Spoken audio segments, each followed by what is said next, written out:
ओम शांति। मृत्यु और नए जन्म के बीच का खेल समझो, जो डॉक्टरों ने रिसर्च करके बताया है, जो आज तक शायद आपने ऐसा नहीं सुना होगा। अमेरिका के अंदर कुछ डॉक्टर्सों की टीम है जो इस बात के ऊपर रिसर्च कर रही है। आप लोगों ने भी सुना होगा डॉक्टर रेमन मूडी का नाम। डॉक्टर रेमन मूडी जो लोगों को हिप्नोटाइज करके पास्ट लाइफ में ले जाते हैं। उनकी टीम में एक भारतीय डॉक्टर भी हैं और वो भारतीय डॉक्टर बीके बहन हैं। और उनकी टीम में ये डॉक्टर्स इसीलिए अलग अलग भाषाओं वाले रखे हैं ताकि जब पास्ट लाइफ में उनको ले जाते हैं और कई बार वो उस भाषा में बोलने लगते हैं तो वो क्या बोल रहे हैं उनको पता नहीं चलता है, समझ नहीं पाते हैं। तो जब भी वो बहन यहाँ पर अपने जो माउंट आबू संस्था का हेडक्वार्टर है, जब भी वहाँ पर आती हैं तो वो उनके रिसर्च के बारे में वो बताते हैं। तो जब एक बार उनका आना हुआ तो उन्होंने एक बहुत वंडरफुल बात सुनाई थी।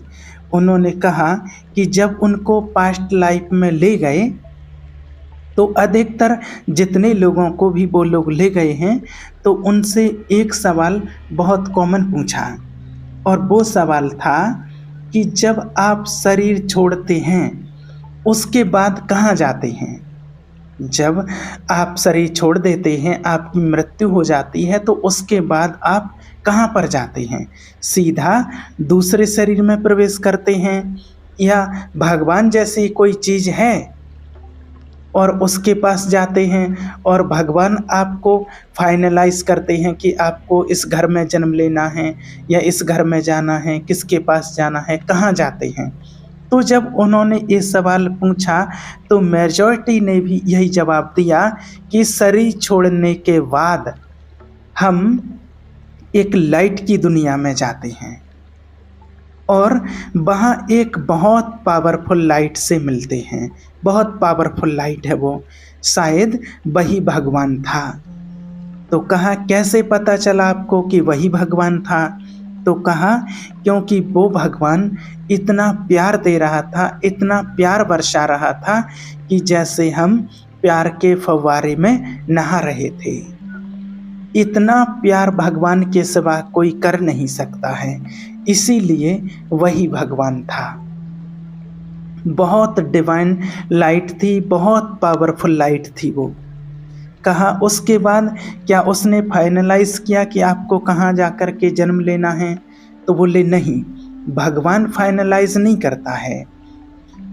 कहा जब हम उस फव्वारे में नहा रहे होते हैं, प्यार ही प्यार जैसे बरसा रहे हैं भगवान हमारे ऊपर, तो उस प्यार में जैसे हमारा शुद्धिकरण हो रहा होता है, हम बहुत क्लीन हो जाते हैं, शुद्ध हो जाते हैं। और ऐसे शुद्ध जब हो जाते हैं, बहुत लाइट फील करते हैं। और उसके बाद जब हमारे सामने हमारी जीवन यात्रा की एक फिल्म की तरह पूरी जीवन यात्रा हमारे सामने से गुजरती है, और इतनी शुद्ध अवस्था में होने के कारण, क्योंकि परमात्मा प्यार में हम इतने शुद्ध हो गए, जब वो फिल्म चलती है हमारे सामने हमारे जीवन यात्रा की, तो एक एक कर्म को देख करके हमें लगता है ये कर्म मैंने किया, इतने बुरे कर्म मैंने किए, इतने लोगों को मैंने चीट किया, इतने लोगों के साथ मैंने ऐसा गलत व्यवहार किया, इतने लोगों को मैंने दुख दिया। तो एक एक कर्म जब मेरे सामने आता है तो हमें अपने ही कर्मों को देख करके बड़ी शर्मिंदगी महसूस होती है कि ऐसा कर्म मैंने किया। तो कहा उसके बाद फिर क्या होता? क्या भगवान सजा देता है? तो बोले नहीं, भगवान सजा नहीं देता है, भगवान तो प्यार ही देता है। तो फिर उसके बाद क्या होता है? तो कहा उसके बाद हमें ये फील होता है कि जो बुरे कर्म मैंने किए हैं, जिसके साथ में मैंने बुरे कर्म किए, चीट किया या किसी को भी धोखा दिया या जो भी मैंने बुरा व्यवहार किया, बुरे कर्म किए, किसी को दुख दिया, किसी को किसी प्रकार की प्रताड़ना दी, जो भी किया है, उन सब के साथ का हिसाब किताब मधु मुझे चुकतू कर देना है। और इसलिए हम वहाँ से वापस आते हैं, और वापस आने पर हम खुद डिसाइड करते हैं कि मुझे कहाँ जन्म लेना चाहिए, किस घर में जन्म लेना चाहिए, ताकि उन आत्माओं के साथ में मैं जल्दी से जल्दी अपना हिसाब किताब चुकतू कर लूँ। तो हम डिसाइड करते हैं कि किस घर में हमें जन्म लेना है। उसके बाद हम ये डिसाइड करते हैं कि एक कर्म का फल हम कैसे चुकाएंगे। इसके लिए होनी को फाइनल करते हैं। जो कर्म हमने किए हैं, अब वो तो एक एक कर्म की रील बनी और वो एक एक कर्म दिखता है कि मैंने ऐसा कर्म किया, इतना गंदा, इतना धोखा दिया, इस आत्मा को इतना कष्ट दिया, इसको इतना सताया है और इसके साथ ऐसा हिसाब किताब है। अब कैसे भी करके जल्दी से जल्दी इस आत्मा के साथ जो कर्म है उसको चुकतू करना है, इसको चुकाना है। तो हम डेस्टिनी को फाइनल करते हैं कि ये डेस्टिनी होगी तो इस कर्म का हिसाब हम ऐसे चुकतू करेंगे। तो सारी जो डेस्टीन बातें हैं उनको हम फाइनलाइज करते हैं। इसलिए कहावत है, होनी को कोई टाल नहीं सकता है, क्योंकि वो होनी हमने ही फाइनलाइज की होती है, हमने स्वयं ही फाइनल की है, किसी और ने फाइनल नहीं की है। उसके बाद उन्होंने कहा कि बहुत सेटल बातें उन्होंने सुनाई। उसके बाद उन्होंने कहा कि जब होनी फाइनल हो जाती है, सारी होनियों को फाइनल जब कर देते हैं, उसके बाद हम ये भी फाइनलाइज करते हैं कि किस दिन हमारा जन्म होगा।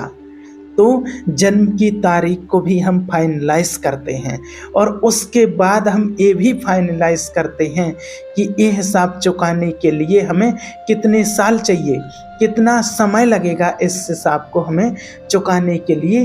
तो आयुष को भी हम फाइनलाइज करते हैं कि 5 साल चाहिए, 15 साल चाहिए, 50 साल चाहिए या 100 साल चाहिए, कितना साल मुझे चाहिए इस हिसाब किताब को चुकतू करने के लिए। तो आयुष को हम फाइनलाइज करते हैं और आयुष को फाइनल करने के बाद हम ये भी फाइनलाइज करते हैं कि ये शरीर छोड़ने के लिए कौन सा भी कारण बनेगा, कौन सी होनी बनेगी, ये भी हम फाइनल करते हैं। उस मृत्यु का कारण फाइनल करके फिर उस दिन को भी हम फाइनलाइज करके हम फिर जन्म लेते हैं और फिर हम उस शरीर में प्रवेश करते हैं। इसीलिए कहा भी जाता है कि जन्म और मृत्यु की तारीख को कोई बदल नहीं सकता है। इसलिए ये सारी चीज़ें हमने ही फाइनल की हैं। इसलिए जो बहुत लोग इस चीज़ से परेशान रहते हैं ना कि मेरा इस जगह जन्म क्यों हुआ है, मेरा ऐसे लोगों के बीच में जन्म क्यों हुआ है, मेरा इस घर में, इस गांव में, इस शहर में जन्म क्यों हुआ है, मुझे ऐसे संबंधी क्यों मिले हैं, मुझे ऐसे लोग क्यों मिले हैं, मेरे साथ मेरे यहाँ ऐसे बेटे ने जन्म क्यों लिया है, कई कहते हैं मुझे ऐसे माँ बाप क्यों मिले हैं, मुझे ऐसे भाई बहन क्यों मिले हैं। तो ये सारी चीज़ें आपने स्वयं ही फाइनल की हैं और आपने फाइनल की हैं अपने कर्मों को चुकाने के लिए, और आपके कर्मों के अनुसार ही आपको वो चीज़ें मिली हैं, वो संबंधी, वो परिवार, वो आपको मिले हुए हैं। इसलिए आप किसी और को दोष नहीं दे सकते हैं, न भगवान को, न किसी को भी दोष नहीं दे सकते हैं। ये सब कुछ फाइनल आपने स्वयं ही किया है। दूसरा ये भी कहा जाता है कि जोड़ियां ऊपर से बन करके आती हैं। क्यों ऊपर से बन करके आती हैं? क्योंकि हमने ही फाइनलाइज किया होता है कि कौन सी जोड़ी मुझे चाहिए अपने कर्मों का हिसाब किताब सेटलमेंट करने के लिए। ये हम ही फाइनल करते हैं। इसलिए ये भी नहीं सोचना, ये भी नहीं कहना, बहुत लोग इसी से परेशान हैं आज दुनिया में कि मेरे साथ इसकी जोड़ी क्यों बनी। मेरे भाग्य में यही लिखी थी क्या, यही लिखा था क्या, इसके साथ मेरा जीवन कैसे कटेगा, क्या होगा जब कोई घर में लड़ाई झगड़े कुछ होते हैं, आपस में बनती नहीं है।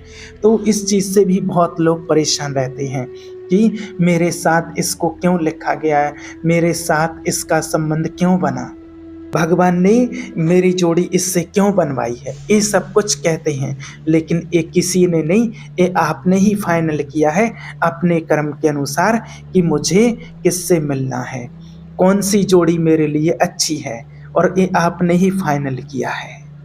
और फिर कहा कि उसके बाद क्या आपको याद रहता है, तो कहा कि 2 साल तक हमें बहुत अच्छे से याद आता है कि हम किस लिए इस संसार में आए हैं, हमारा क्या कर्तव्य है, किस कर्तव्य को करने के लिए हम इस संसार में आए हैं, इस घर में हमारा जन्म हुआ है।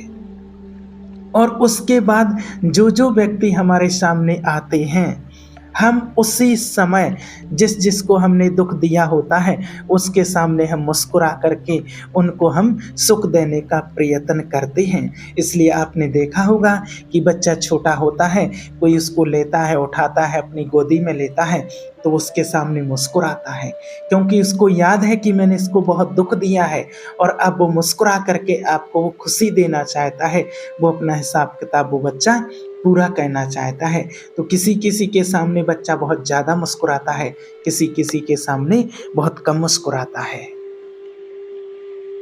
लेकिन जैसे ही हमारी वाचा खुलती है, जैसे ही बोलना शुरू करते हैं, हमारा मोह जैसे ही क्रिएट होता है परिवार के सदस्यों के साथ, वाचा खुलने के साथ, और फिर सब कुछ विस्मृति हो जाती है कि हम इस संसार में किस लिए आए। और इसलिए जब होनी होनी होती है तो वो होनी को भूल जाते हैं कि ये हमने ही फाइनलाइज किया है। तब ये सवाल आता है कि मेरे साथ ही ऐसा क्यों होता है, भगवान मेरे साथ ऐसा क्यों करता है।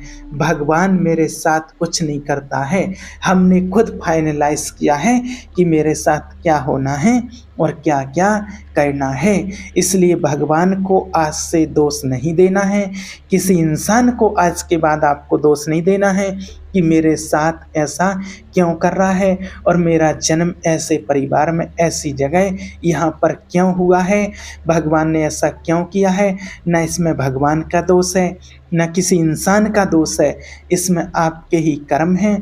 आपने स्वयं ही फाइनल किया है, और फाइनल करके आप स्वयं ने ही उस घर में जन्म लिया है।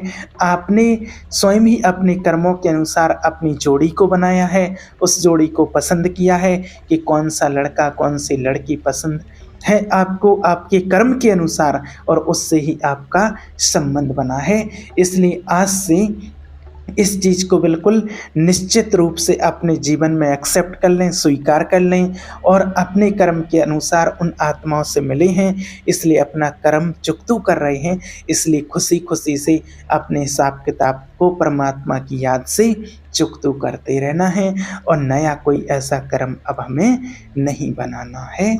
ओम शांति।